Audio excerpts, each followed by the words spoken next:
रजनी को बचपन से ही पेंटिंग का बहुत शौक था। वो हमेशा से ही पेंटर बनना चाहती थी, पर उसके माँ और पिताजी ने उसको कभी भी इस चीज के लिए सपोर्ट नहीं किया और उसकी शादी नीरव से हो गई। नीरव रजनी को बहुत प्यार करता था, पर रजनी हमेशा चुपचाप ही रहती। वो इस शादी से खुश नहीं थी। वो ये शादी नहीं करना चाहती थी। उसे तो हमेशा से पेंटर जो बनना था। अपने इस सपने को वो नहीं पूरा कर पाई, इसलिए वो हमेशा उदास रहती थी।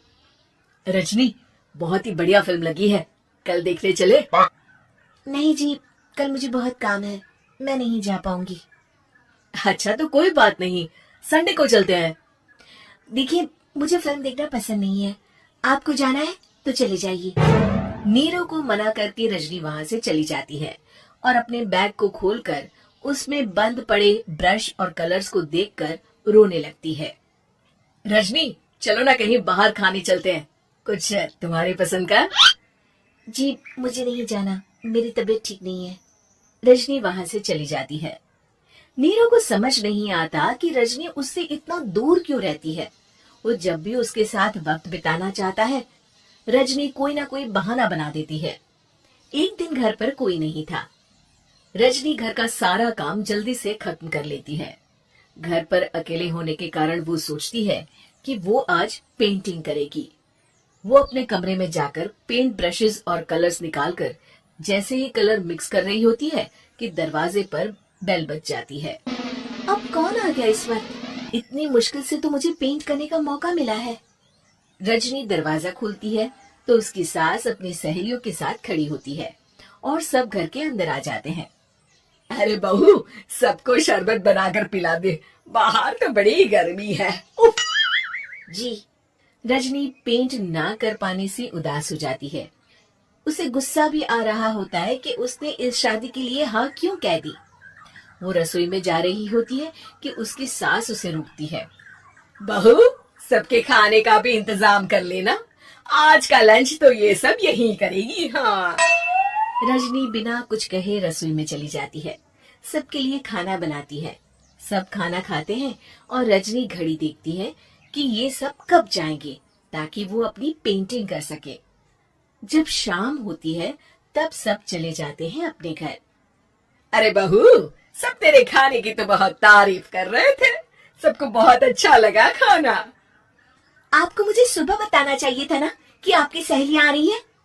पता भी है कितना वक्त लगा सारा खाना बनाने में। अरे बहू, तू ऐसे कैसे बात कर रही है मुझसे? तो और कैसे बात करूं? मैं इस घर की कोई नौकरानी नहीं हूं कि इतना काम करूंगी। रजनी अपने कमरे में जाकर दरवाजा बंद कर लेती है। शाम को जब नीरव आता है तो उसकी माँ उसे पूरी घटना के बारे में बताती है। क्या रजनी ने आपसे इस तरह बात की माँ?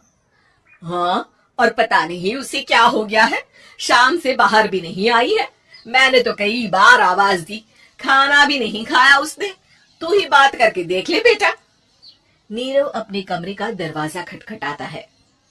रजनी, दरवाजा खोलो, मैं हूँ। रजनी दरवाजा खोलती है और फिर वापस जाकर अपने बिस्तर पर लेट जाती है। रजनी, माँ से बात करने का ये क्या तरीका है? मैंने कोई गलत बात नहीं की है। अरे तुम क्यों ऐसे बर्ताव कर रही हो सबके साथ? क्या तुम इस शादी से खुश नहीं हो? रजनी कुछ नहीं बोलती। अरे बताओ मुझे रजनी, क्या ये शादी तुम्हारी मर्जी के खिलाफ हुई है? हाँ, मैं ये शादी कभी नहीं करना चाहती थी। तुमसे क्या, मैं किसी से भी शादी नहीं करना चाहती थी। रजनी रोने लगती है। चुप हो जाओ रजनी, बताओ मुझे, तुम क्यों नहीं करना चाहती थी शादी? रजनी बेड के नीचे से अपने पेंटिंग्स, कलर्स, ब्रश, पेपर्स निकालती है। इतने में उसकी सास भी कमरे में आ जाती है। ये देख रहे हो, ये थे मेरे सपने। मैं पेंटर बनना चाहती थी, पर माँ पापा ने कभी सपोर्ट नहीं किया और मेरी शादी करवा दी। मेरे सारे सपने टूट गए। हर वक्त बस गुस्सा आता रहता है मुझे।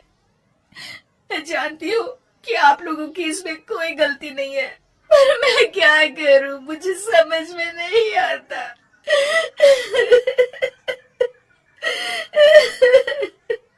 रजनी फूट फूट कर रोने लगती है।